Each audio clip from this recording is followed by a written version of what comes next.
sells out instantaneously. Okay. It was 12 items ranging from figurines to branded sunglasses. It started on November 22nd. It cost $19.54. They were created in 1954. And you had $100 worth of product in it.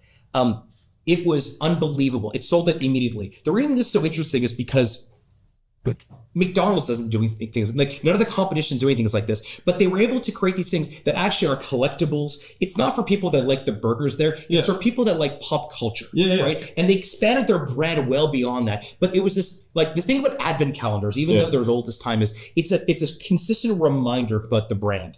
And actually, Brewdog did one, Vosages did one, Fly by Jing did one. A lot of great brands did advent calendars this year. I haven't seen advent calendars come in a long time, but the reason I think advent calendars actually could work if you have the right type of product and brand is because it's not a one and done. Can you define advent calendar? Yeah, it's basically it's a scheduled release. Okay. So you buy it, could be 30 days. In this case for Burger King was 12 days, but it's effectively something you get multiple times.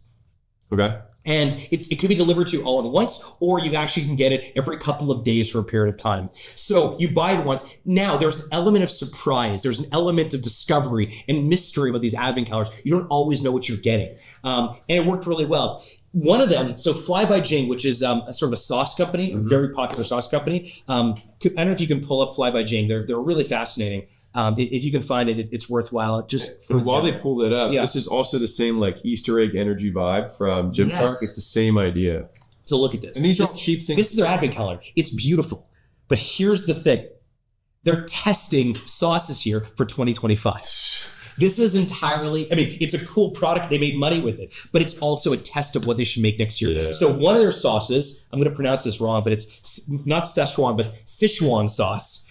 Was in this, and they wanted to know whether or not their fan base was going to like this. And the presumption was use this, like, have your best sellers as a couple of these releases, but have a couple of demos there and see what the crowd thinks of the demos. And in fact, this completely sold out. So this was sold out in 2024, and all that they did it strictly by email, social media, and by text messaging. And this is a way for them to test things that they're considering launching next year, and they're able to do it through the Advent site. And so one of the cool things with this is you can drive huge amounts of scarcity, huge amounts of PR around some crazy unscalable thing, right? Like fundamentally, you don't know which of these sauces are going to be good. Hypothetically, every business has their own sauce, right? Their own products, their own whatever.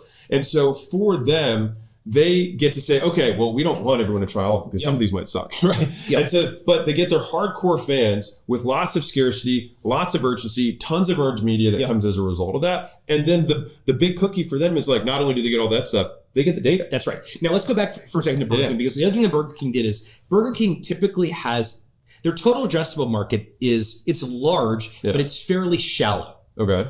I think what they were able to do with this particular calendar, this advent calendar, was they were able to create a different relationship to the brand. Yeah. Very few brands can possibly do that. A lot of the race car companies do. So you may drive a Porsche, for example. There's a lot of people wearing Porsche jackets.